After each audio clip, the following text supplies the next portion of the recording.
okay, let's go into like a brief history of how this movie was like even came about, right? Right. So like I mentioned, Citizen Kane is considered one of the best movies ever made. It came out in 1941, and it starred and was directed by Orson Welles, and he also got writing credit along with Herman J. Mankiewicz, which is the main star of the movie Mank. So the screenplay, which I found really interesting, the screenplay for Mank was actually written by David Fincher's dad, Jack Fincher, way back in the 90s. It was, I think he wrote it after both David and Jack Fincher were very taken or fascinated by this article or this kind of short book called Raising Cain by the movie critic Pauline Kael.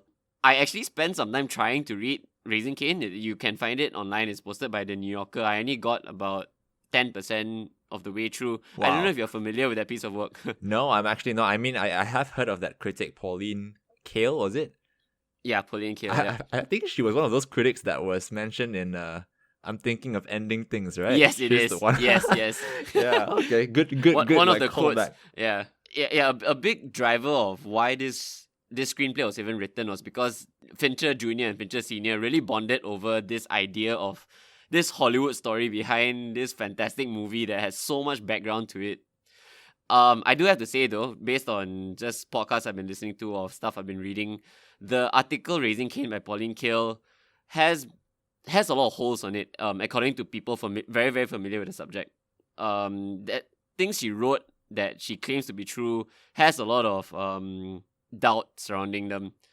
After more things came to light, because so Pauline Kael wrote Raising Cain in 1971, which is 30 years after Citizen Kane came out, but also like 50 years since today. I see. Since that day that's come out already. Yeah.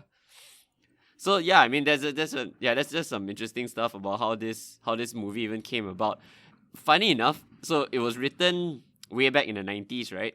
Right. David Fincher actually wanted to direct it in the 90s after he got done with The Game in 1997. Okay. And he wanted the original movie, the original Mank movie, to star Kevin Spacey and Jodie Foster. Ooh, wow, that would have been a really, really different movie.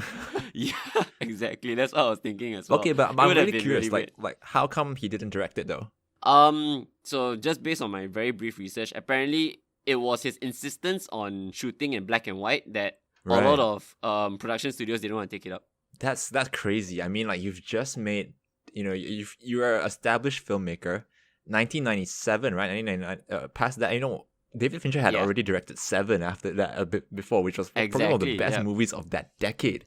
So it's just crazy to me how the studios still didn't want to give him that control.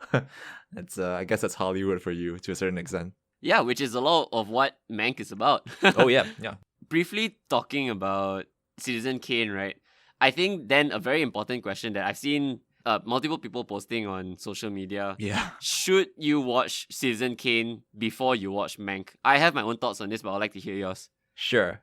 So do you need to watch Citizen Kane in order to enjoy Mank? The answer is no. I think Mank feels like it's its own film. Okay, so if you haven't seen Citizen Kane, I don't think it's going to completely destroy your movie watching experience. Having said that, I think watching Citizen Kane gives you an intangible sort of value add because you know who these characters are. You know who Orson Welles is. You know what is going to happen at the end of the movie roughly if you know a bit of the history. So watching Citizen Kane helps put you right in the 30s and the 40s, right? What the movie scene was like back then. So my final answer would be no. You don't need to watch Citizen Kane first, but if you have, it will make your watching experience better. All right, what do you think, Keith? That's a very eloquent way of putting it, and I think quite a lot of people share the same viewpoint as you.